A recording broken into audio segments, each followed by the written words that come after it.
கிறிஸ்துவுக்குள் மிகவும் பிரியமான சகோதர சகோதரிகளே, இயேசு கிறிஸ்துவின் நாமத்தினாலே உங்கள் யாவருக்கும் எனது அன்பின் நல்வாழ்த்துதலையும் வணக்கத்தையும் தெரிவித்துக் கொள்கிறேன். இன்றைய பகலின் குளிர்ச்சியான நாளின் தியான வசனம் எஸ்ரா 10ஆம் அதிகாரம் 13ஆம் வசனம். இது ஒரு நாள் 2 நாள் வேலையல்ல, இந்த காரியத்திலே கட்டளை மீறினவர்களாகிய நாங்கள் அநேகர்.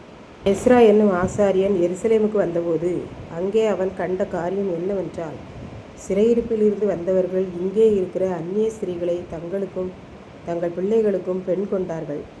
அதனால் அவர்களை எல்லாம் ஆலயத்தின் வீதியிலே கூடச் செய்தார்கள். அப்பொழுது இந்த பாவமான காரியத்தை செய்ததால் அங்கே நடுங்கிக் கொண்டு நின்றார்கள். அவர்கள் எல்லாரையும் பார்த்து ஆசாரியனாகிய எஸ்ரா எழுந்து நின்று அவர்களை பார்த்து, நீங்கள் எல்லாரும் முற்காலத்திலிருந்தே ஆண்டவருக்கு முன்பாக பாவம் செய்தவர்கள். இப்போது இந்த குற்றத்தின் நிமித்தம் இன்னும் பாவத்தை அதிகரிக்க பண்ணி இருக்கிறீர்கள். மறுஜாதியான பெண்களை சேர்த்து கொண்டதினால் இன்னும் கூடுதலாக பாவம் செய்தீர்கள். இப்போது நீங்கள் செய்த எல்லா பாவங்களையும் ஆண்டவருக்கு முன்பாக அறிக்கையிட்டு ஆண்டவருடைய விருப்பத்தின்படி செய்து அந்நிய ஜாதியான ஸ்திரீகளை விட்டு விலகுங்கள் என்று ஜனங்களை பார்த்து கூறினான்.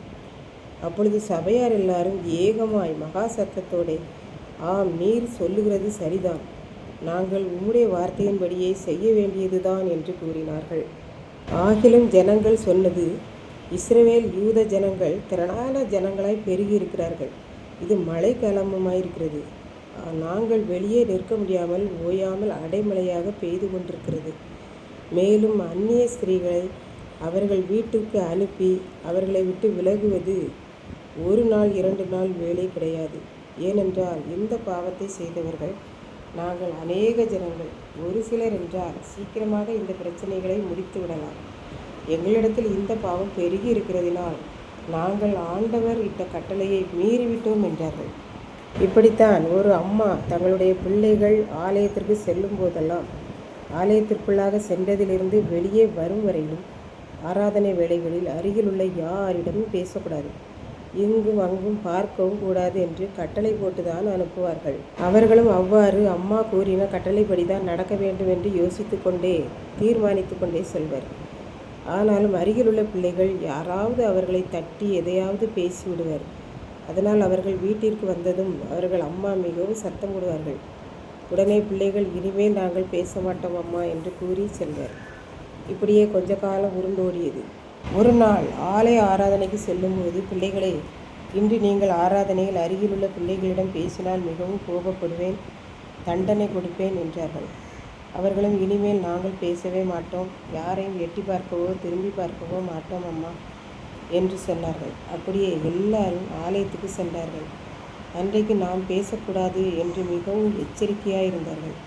அப்பொழுதும் அருகிலுள்ள பிள்ளைகள் இவர்களுடைய முகத்தை திருப்பி அவர்களாகவே இவர்களிடம் பேசியதால் இவர்களும் பேச வேண்டியது வந்தது. இதை கேட்டுக்கொண்டிருக்கும் எனக்கன்பானவர்களே, இந்த பிள்ளைகளுக்கு எத்தனையோ முறை அம்மா கட்டளை போட்டிருக்கின்றார். ஆனாலும் அதையும் அவர்கள் மீறி இருக்கிறார்கள். இன்றைக்கு பாவமும் அப்படித்தான் நம்மை ஒவ்வொரு முறையும் மீற வைக்கிறது.